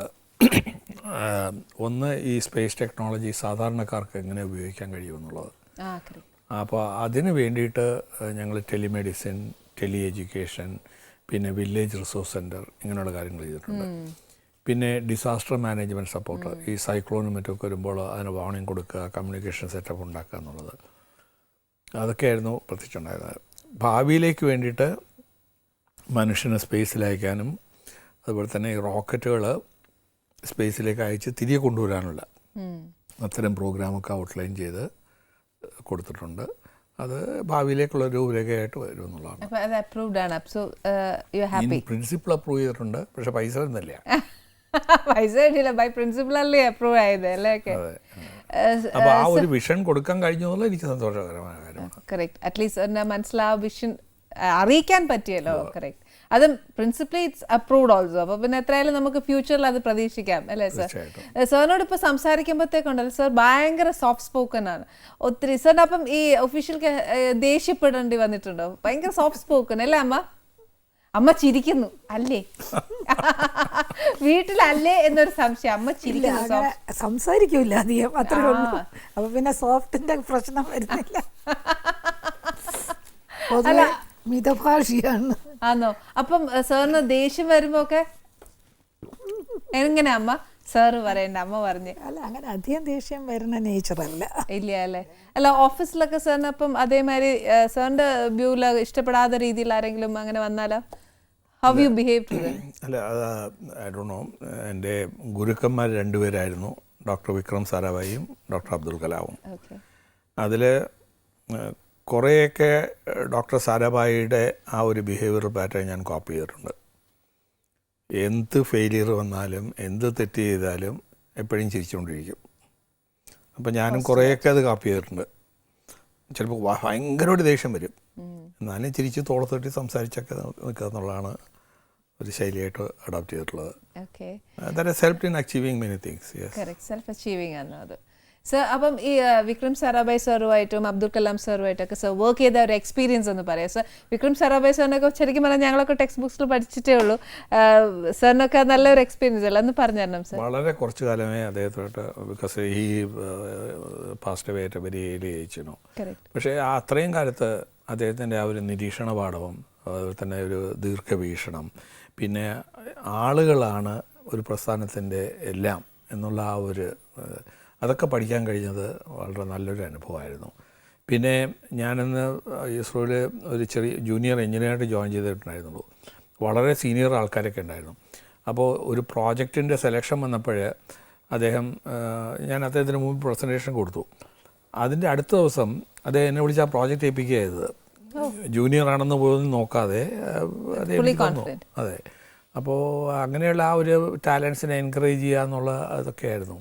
അപ്പോൾ അത്തരം ലെസൺസ് എന്നെ വളരെയേറെ ഇൻഫ്ലുവൻസ് ചെയ്തിട്ടുണ്ട്. ഓക്കെ. അബ്ദുൽ കലാം സാറുമായിട്ടും? അദ്ദേഹം വളരെ മാനേജ്മെൻറ്റിൽ ഇത്രയും വിദഗ്ധനായിട്ടുള്ള ഒരാളെ കാണാൻ കിട്ടില്ല. ഏറ്റവും കഴിവുറഞ്ഞ ആളെ കൊണ്ടും കൂടുതൽ കാര്യങ്ങൾ ചെയ്യിക്കുക, അതിനെ മോട്ടിവേറ്റ് ചെയ്യുക. പിന്നെ വേറൊന്നുള്ളത്, ഈ നമ്മൾ റോക്കറ്റോ സാറ്റലൈറ്റോ എന്ന് പറഞ്ഞാൽ ഒരുപാട് ടെക്നോളജീസ് എല്ലാം കൂടെ കൂട്ടിയിണക്കണം. ഈ ഓരോ ടെക്നോളജിയിലും ഓരോ ലീഡേഴ്സ് ഉണ്ടാവും. അപ്പോൾ അവർ എല്ലാവരെയും കൂടെ കൂട്ടിയിണക്കുക, ടെക്നോളജിയും കൂട്ടിയിണക്കുക, ഇത് വളരെ ശ്രമകരമായിട്ടുള്ള കാര്യമാണ്. അതിന് വളരെ യുണീക്കായിട്ടുള്ള ഒരു ശൈലിയാണ് ഡോക്ടർ കലാം വികസിപ്പിച്ചിട്ടുള്ളത്. ഇന്നും ഇസ്രോയുടെ നല്ലൊരു വിഭാഗം ആൾക്കാരും അത്തരം പ്രോജക്റ്റ് മാനേജ്മെൻറ്റിലും പ്രോജക്റ്റ് ഇംപ്ലിമെൻറ്റേഷനും ഒക്കെ ആ ശൈലിയാണ് ഉപയോഗിക്കുന്നത്.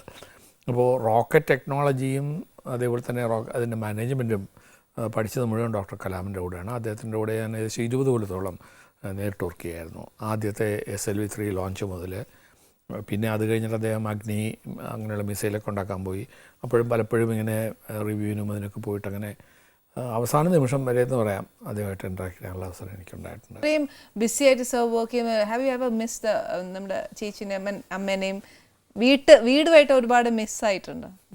അതിൻ്റെ ആൻസർ അവരാണ് തരേണ്ടത്. ഇല്ലേ മോണ്ട? വീട്ടിൽ കാണില്ല ആളെ, അത്രയേ ഉള്ളൂ. ശരിക്കും ഇങ്ങനെ വർക്ക് ചെയ്യുന്നവർ ഒത്തിരി നമ്മളെ വീടുമായിട്ട് മിസ്സായി പോകും, അല്ലെ കുഞ്ഞുങ്ങളുടെ വളർച്ച അറിയുന്നില്ല, അതൊക്കെ അല്ലേ? അതിനെപ്പറ്റി നോക്കാൻ സമയമില്ല എന്നുള്ളതാണ് സത്യം. അതെ ശരിക്കും. അല്ല, പ്രത്യേകിച്ചും പറഞ്ഞില്ലേ ആദ്യത്തെ SLV-3 PSLV അതൊക്കെ ഡെവലപ്പ് ചെയ്യുമ്പോൾ നമ്മുടെ വർക്കിംഗ് ടൈം 18 മണിക്കൂറൊക്കെയാണ്. അപ്പോൾ അർദ്ധരാത്രി കഴിക്കും വീട്ടിൽ വന്ന് കയറുക, എന്നിട്ട് വെളുപ്പിനെ പിന്നെ എഴുന്നിട്ട് പോകും. അങ്ങനെയുള്ള ഏരിയകളൊക്കെ ആയിരുന്നു. സൺഡേ സമോ ഫോഴ്സിബിളി വീട്ടിലിരിക്കുക എന്നുള്ളതായിരുന്നു. പിന്നെ പിള്ളേരുടെ കാര്യമൊക്കെ അവരാണ് നോക്കിയിരുന്നത്. അപ്പോൾ എനിക്ക് പരാതിയൊന്നുമില്ല, പരാതിപ്പെട്ടിട്ട് കാര്യമില്ല, ആരോടെ പരാതിപ്പെട്ടു. അതാ വെരി അണ്ടർസ്റ്റാൻഡിങ് വൈഫ്, അതുകൊണ്ട് പിന്നെ ഒരു കംപ്ലൈൻസും ഇല്ല. മക്കളൊക്കെ എത്രയായി കല്യാണം കഴിഞ്ഞു? കൊച്ചുമക്കളും മൂത്തയാൾ 10ാം ക്ലാസ്സിലായി. മൂത്ത ചെറിയ എത്ര മക്കളാണ്? എനിക്ക് 2 ആൺകുട്ടികൾ. ട്രിവാൻഡ്രം സെറ്റിൽ ആണ്? അല്ല, അവർ രണ്ടുപേരും ബാംഗ്ലൂർ. ഓക്കെ. അപ്പം മൂത്ത ആളുടെ മകൻ 10ാം ക്ലാസ്സിലായി. 10ാം ക്ലാസ്സില്. ഓക്കെ. അപ്പൊ ഇപ്പൊ നമ്മുടെ നാട്ടിലൊക്കെ പോവാറുണ്ടോ, തൃശ്ശൂരൊക്കെ? അല്ല, അവിടെ വല്ലപ്പോഴേ പോവുള്ളൂ. അവിടെ ഇപ്പം ഒക്കെ തൃശ്ശൂരും ഇല്ലാതെ എറണാകുളത്ത് അങ്ങനെയൊക്കെയാണ്. ഓക്കെ. അല്ല, പോവും, ഇടയ്ക്കിടയ്ക്ക് പോവും. ശരിക്കും ഇങ്ങനെ ഒരു വർക്ക് ആയതുകൊണ്ട് ശരിക്കും ഫാമിലിയിലെ ഇതെന്നാ പറയാ ഫങ്ഷൻസോ അങ്ങനെ എന്തെങ്കിലും വന്നു കഴിഞ്ഞാലും ഒക്കെ മിസ്സായി പോകും അല്ലേ? ചിലപ്പോൾ അറ്റൻഡ് ചെയ്യാനൊക്കത്തില്ല. ഞാൻ പണ്ട് മുതലേ പഠിച്ചിട്ടുള്ളത് എന്ത് കാര്യം ഉണ്ടെങ്കിലും ഡെലിഗേറ്റ് ചെയ്യുക. അപ്പോൾ ഈ ഫംഗ്ഷന് പോകുന്ന ഡെലിഗേഷൻ മുഴുവൻ വൈഫിന് കൊടുത്തിട്ടുണ്ട്. അപ്പൊ പിന്നെ പരാതിയില്ലല്ലോ. ആദ്യമേ പറഞ്ഞു സാർ ഇന്ന കാര്യങ്ങളാണ് അല്ലേ? അമ്മേ, സാറ് വീട്ടിലൊക്കെ വരുമ്പോഴേ സാറിന് എങ്ങനെ നാടൻ ഭക്ഷണമാണോ അതോ എന്തെങ്കിലും ഫോർ ദ സർവൈവൽ എന്നും പറഞ്ഞിട്ടാണോ സാർ ഭക്ഷണം കഴിച്ചോണ്ടിരുന്നേ? സാധാരണ ഭക്ഷണങ്ങൾ തന്നെ, വേറെ അല്ല. ഇപ്പൊ സാർ ഒത്തിരി രാത്രിയല്ലേ വരുന്നേ, അപ്പൊ പിന്നെ ഈ നമ്മുടെ എത്രയായാലും അത്താഴം കഴിക്കുന്ന സമയമൊക്കെ മാറിക്കാണും. അപ്പൊ കഴിച്ച സമയം കഴിച്ചിട്ട് വരും, ചിലപ്പോ അവിടുന്ന് കഴിച്ചിട്ട് വരും അല്ലേ? അന്നൊക്കെ ആണെങ്കിൽ അത്താഴം എന്ന് പറഞ്ഞില്ല. ഞങ്ങള് തുമ്പയിൽ നിന്ന് ഇറങ്ങും.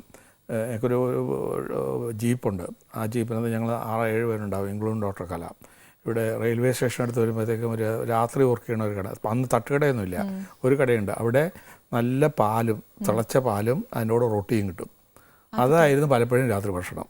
അയ്യോ, അങ്ങനെ മതിയാവുമായിരുന്നില്ല?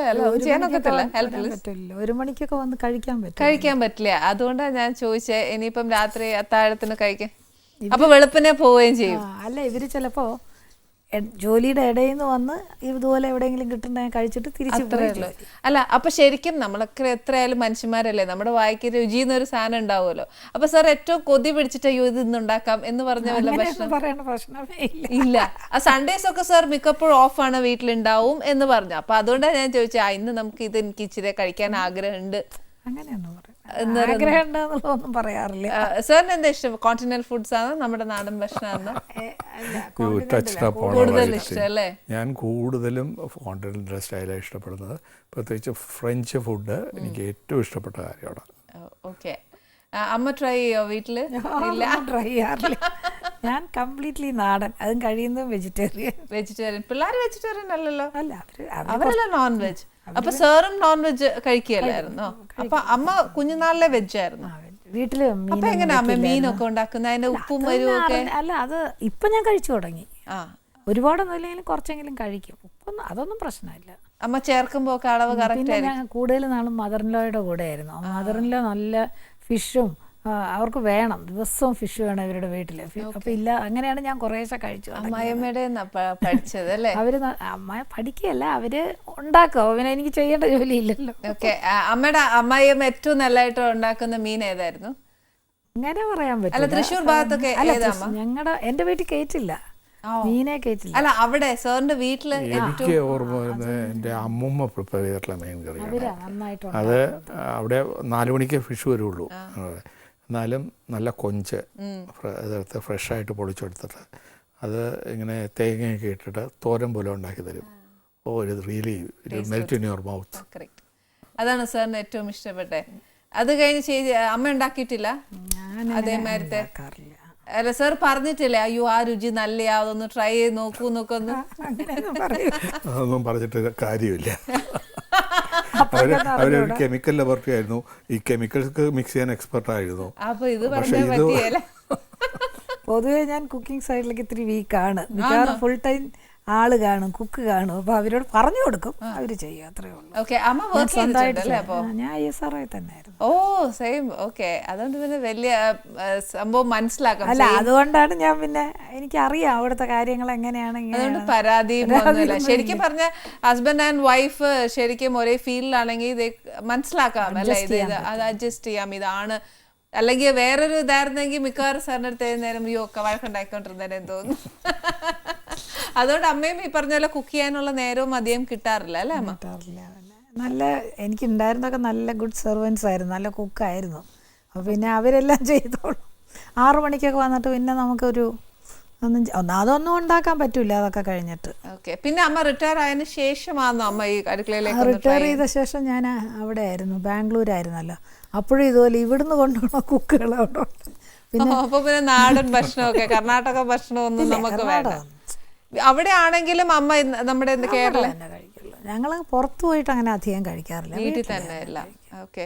ഇവിടെ മിക്കവാറും ടൂറും അങ്ങനെ ഇങ്ങനെയൊക്കെ ആയിരിക്കും. ആ, ശരിയാ. നേരെ റയറാ അല്ലേ? പിന്നെ എന്റെ മൂത്ത ഡോട്ടറിലോ she's a very good cook. Thrissur Palakkad ആ സൈഡ് വരും. നന്നായിട്ട് കുക്ക് ചെയ്യുകയും ചെയ്യും, ഇഷ്ടമാണ്, ജോലിക്കൊന്നും പോണില്ല. She likes cooking. അല്ല, അപ്പൊ അതുകൊണ്ട് അതുകൊണ്ട് എല്ലാം ഇങ്ങനെ പുതിയ പുതിയ പരീക്ഷണങ്ങൾ, ഒരുപാട് സാധനങ്ങൾ ഉണ്ടാക്കും, നന്നായിട്ടുണ്ടാക്കും. അപ്പൊ എന്തായാലും അമ്മയുടെ മോന് ഭാഗ്യമുണ്ട്. അല്ല, അവന് നിർബന്ധമായിരുന്നു ജോലിക്ക് പോകണ്ട, കുക്കിംഗ് നന്നായിട്ട് അറിഞ്ഞിരിക്കണമെന്ന്. വീട്ടുകാര്യങ്ങളൊക്കെ നോക്കി. അതുകൊണ്ട് അവിടെയും കുക്കിങ്ങിന്റെ പ്രശ്നം വരുന്നില്ല. ഓക്കെ. രണ്ടാമത്തെ മോന്. പുള്ളിക്കാരി വർക്ക് ചെയ്യുന്ന കുട്ടി. അപ്പൊ അത് ഈ പറഞ്ഞ പോലെ അമ്മയുടെ പറഞ്ഞ പോലെ നല്ലൊരു ആളുണ്ടെന്നുണ്ടെങ്കിൽ നമുക്കൊരു സഹായം അല്ലേ? ജോലി ചെയ്യുന്നവർക്ക് പിന്നെ നമുക്ക് കൂടുതലൊന്നും പറയാനും ഒക്കത്തില്ല. എന്തായാലും സാർ പറഞ്ഞത് ഒരുപാട് നല്ല അറിവുകളാണ്. കാര്യം എന്നാന്ന് വെച്ചാൽ ഈ പറഞ്ഞ പോലെ എനിക്ക് ഒത്തിരി സംശയം ഉണ്ടായിരുന്നു അമ്മേ. നമ്പിനാരായൺ സാർ വന്ന് പോയി ഞങ്ങൾക്ക് നല്ലൊരു ക്ലാസ്സാണ് സാറ് തന്നെ. പക്ഷെ എന്നാലും നമുക്ക് ഈ ഒത്തിരി ക്ലാസ് കേട്ട് കഴിയുമ്പോഴും ഈ സംശയം കൂടുതല. സംശയം കൂടുന്നത് കുറച്ച് നല്ലതെന്നൊക്കെ പറയും. എന്നാലും ഈ പറഞ്ഞ പോലെ എൻ്റെ മനസ്സിലുണ്ടായിരുന്ന മിക്ക സംശയവും ഞാൻ സാറിനോട് ചോദിച്ചു. So happy. അല്ല, നമ്മുടെ മനസ്സിലുള്ളത് എല്ലാം ഫ്രീ ആയിട്ട് എക്സ്പ്രസ് ചെയ്യാൻ കഴിയണം. നല്ലതായാലും ചീത്തയായാലും ചോദ്യമായാലും ഉത്തരവായാലും. അങ്ങനെ ഒരു സംവിധാനം വന്നാലേ നമ്മുടെ സമൂഹത്തിന് പുരോഗതി ഉണ്ടാവുള്ളൂ. ഒരു ഹെസിറ്റേഷൻ വേണ്ട. അതെ. ഓക്കെ. അത് നല്ലൊരു കാര്യം സാർ പറഞ്ഞത്. എന്തായാലും എൻ്റെ ആനീസ് കിച്ചണിലേക്ക് വന്ന് അമ്മയ്ക്കും സാറിനും സ്പെഷ്യൽ താങ്ക്സ്. ഈ ഫിഷ് ഡിഷിന് ഞാനൊരു 95% മാർക്ക് തരുന്നു. 5% എടുക്കുന്ന വെച്ചാലും എരിവ് ശകലം കൂടിപ്പോയി. എരിവ് കൂടുതലാണോ എന്നെ സംബന്ധിച്ചോളം? ഓക്കെ. 100ൽ 95 കിട്ടുക എന്ന് പറയുന്നത് ഞങ്ങൾക്കൊക്കെ ഫസ്റ്റ് റാങ്ക് കിട്ടിയ മാതിരി തന്നെയാ. Thank you very much sir. അപ്പോൾ എന്തായാലും നമുക്കിനി അടുത്ത എപ്പിസോഡിൽ വീണ്ടും കാണാം. Good bye.